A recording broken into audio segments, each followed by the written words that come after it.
तो डर है कि रूस यूक्रेन जंग का दूसरा चरण इस साल शुरू हो सकता है और इस चरण में नेटो सीधे तौर पर युद्ध में शामिल होगा। यानी रूस यूक्रेन की जंग यूरोप और रूस की जंग में बदल जाएगी। दावा है कि इस जंग की शुरुआत बाल्टिक सागर से होगी और फिर धीरे धीरे यह पूरे यूरोप में फैलेगी।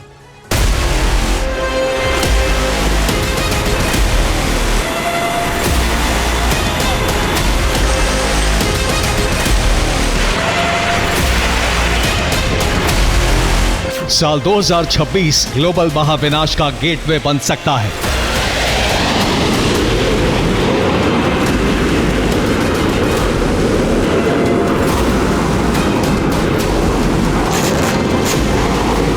डर है 2026 शांति की सभी संभावनाओं का अंत और ग्लोबल तबाही की आशंका की गारंटी लेकर आया है। इन सभी संभावनाओं और कयासों की वजह है यूरोप से आ रही 3 बड़ी ब्रेकिंग न्यूज, जिनके केंद्र में महातबाही की आहट छिपी है।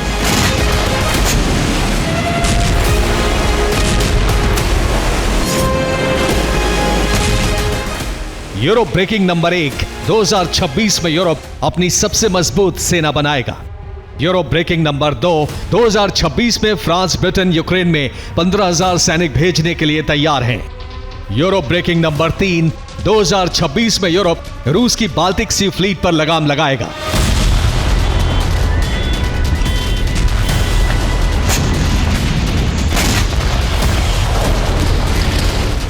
यही वो वजह है जिससे भविष्य में रूस और नेटो के बीच युद्ध की आशंका बेहद ज्यादा बढ़ चुकी है और डर है कि दुनिया इसी साल इसकी गवाह बनने वाली है।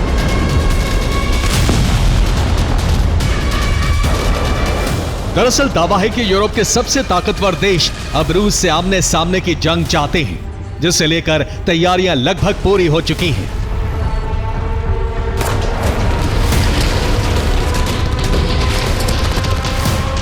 इसे लेकर तुर्की के अखबार हुर्रियत ने बड़ा दावा किया है।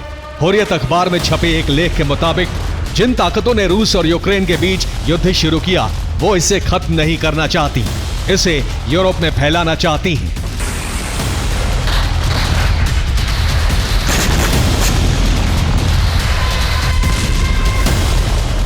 इस रिपोर्ट के बीच पोलैंड के प्रधानमंत्री डोनाल्ड टस्क ने बड़ा दावा किया। उन्होंने सार्वजनिक मंच से ऐलान किया है कि वो 2026 में यूरोप की सबसे ताकतवर सेना बनाने वाले हैं।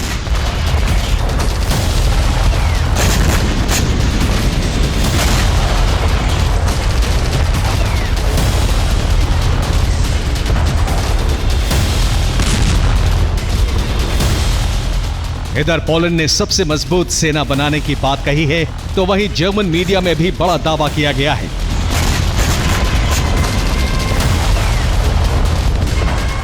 वेल्ट की एक रिपोर्ट के मुताबिक फ्रांस और ब्रिटेन युद्ध विराम के बाद यूक्रेन में 15,000 सैनिक भेजने की तैयारी में हैं।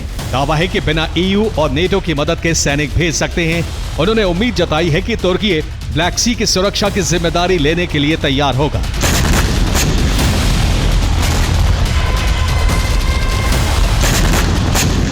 साफ है यूरोप की कोशिश रूस को हर तरफ से घेरने की है। सिर्फ इतना ही नहीं, दावा है कि यूरोप सबसे बड़ा कदम फिनलैंड की खाड़ी में उठाने जा रहा है, जिससे रूस का भड़कना तय है।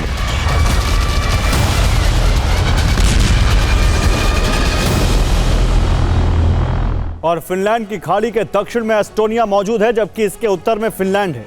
रूस का एक हिस्सा भी इस खाड़ी से सटा है। यह खाड़ी रूस के लिए बेहद अहम है क्योंकि ये रूस को बाल्टिक सागर से जोड़ती है। यहाँ प्रिमोर्स्क और उस्लुगा पोर्ट मौजूद हैं।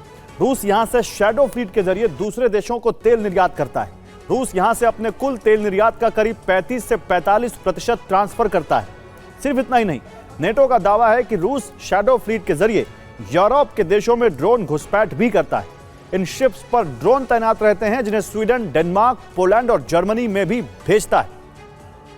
जब स्वीडन, डेनमार्क, पोलैंड और जर्मनी में भेजा जाता है, अब नेटो फिनलैंड की खाड़ी को चोक करने की तैयारी में। दावा है कि नेटो यहां नौसैनिक तैनाती बढ़ाने वाला है ताकि यहां से गुजरने वाली रूसी शैडो फ्लीट के जहाजों पर पूर्ण प्रतिबंध लगाया जा सके।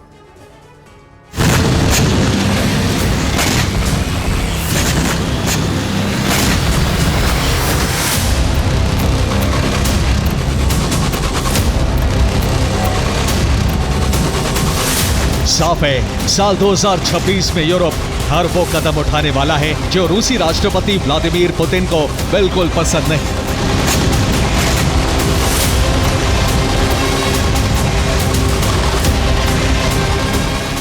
पुतिन को भड़काने में बाल्टिक देश भी यूरोप की पूरी मदद कर रहे हैं।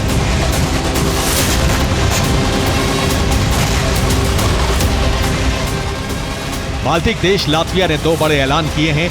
नंबर 1, स्कूलों में रूसी भाषा में पढ़ाई खत्म करने की घोषणा की है। नंबर 2, सरकारी मीडिया रूसी भाषा में प्रसारण बंद कर रही है।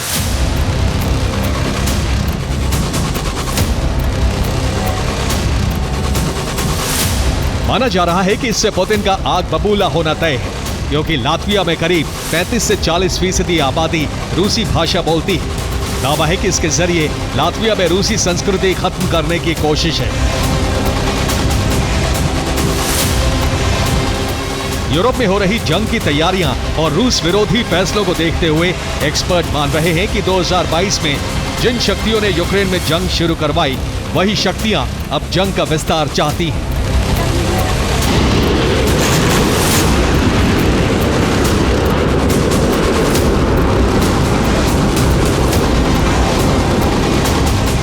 इस लिस्ट में जहां एक बड़ा नाम यूरोपियन यूनियन का है, तो वहीं दूसरा नाम अमेरिका का भी शामिल है। अमेरिका की हथियार बनाने वाली कंपनियां नहीं चाहती कि रूस यूक्रेन के बीच शांति हो, ताकि उनके हथियारों की बिक्री लगातार बढ़ती रहे। दावा है कि ट्रंप भी अब मुनाफे और अमेरिकी हितों पर फोकस कर रहे हैं, इसीलिए उन्होंने युद्ध विराम की तय समय सीमा नहीं रखी है।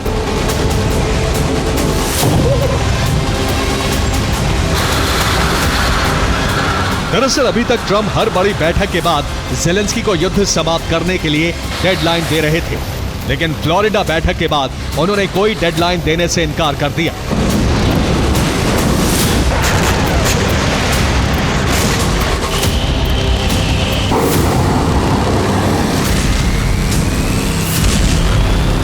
ऐसे में माना जा रहा है कि ट्रंप भी युद्ध को जारी रखना चाहते हैं। इधर जंग के बीच रूसी राष्ट्रपति ने बड़ा फैसला लिया है, जो दुनिया में न्यूक्लियर वॉर का संकेत माना जा रहा है। दरअसल रूस बेलारूस के पोलोनीज मिसाइल सिस्टम को अपग्रेड कर रहा है। इसे अपग्रेड कर न्यूक्लियर हथियारों से लैस करने की तैयारी है। इस मिसाइल सिस्टम पर छोटे स्तर के न्यूक्लियर हथियारों की तैनाती की जाएगी। रूस इसमें कामयाब होता है तो उसे बेहद सीमित इलाके में परमाणु तबाही की शक्ति मिलेगी, जिससे नेटो की ईस्टर्न फ्लैंक पर दबाव बेहद ज्यादा बढ़ जाएगा। दरअसल पोलैंड, लिथुआनिया, लातविया इसकी रेंज में होंगे। तीनों के बॉर्डर बेलारूस से सटे। ऐसे में हमले की स्थिति में नेटो को जवाब देने का बिल्कुल समय नहीं मिलेगा।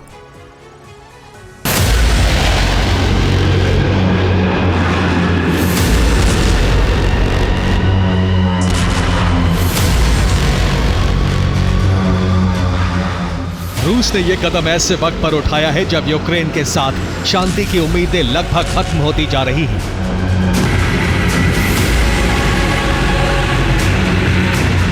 रूसी राष्ट्रपति व्लादिमीर पुतिन के विदेश नीति सलाहकार यूरी उशाकोव का दावा है कि क्रेमलिन ने शांति प्रस्ताव के ज्यादातर हिस्सों को खारिज कर दिया है। रूस को प्रस्ताव में कई आपत्तियां हैं।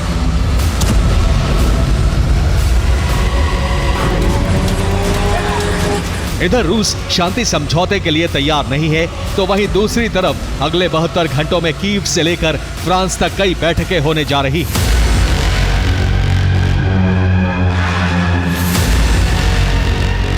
3 जनवरी को यूक्रेन में कोलिशन ऑफ द विलिंग देशों के राष्ट्रीय सुरक्षा सलाहकारों की बैठक होगी।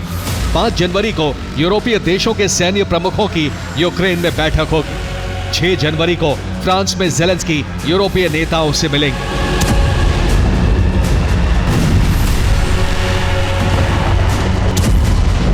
दावा है कि इन सभी बैठकों के केंद्र में शांति विराम नहीं, बल्कि जंग को भड़काना है। यानी इसका मकसद 2026 में जंग को जारी रखना होगा।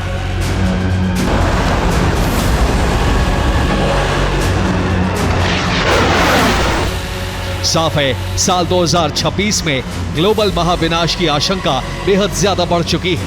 इसका अंजाम पहले और दूसरे विश्व युद्ध से कहीं ज्यादा विनाशकारी होने वाला है।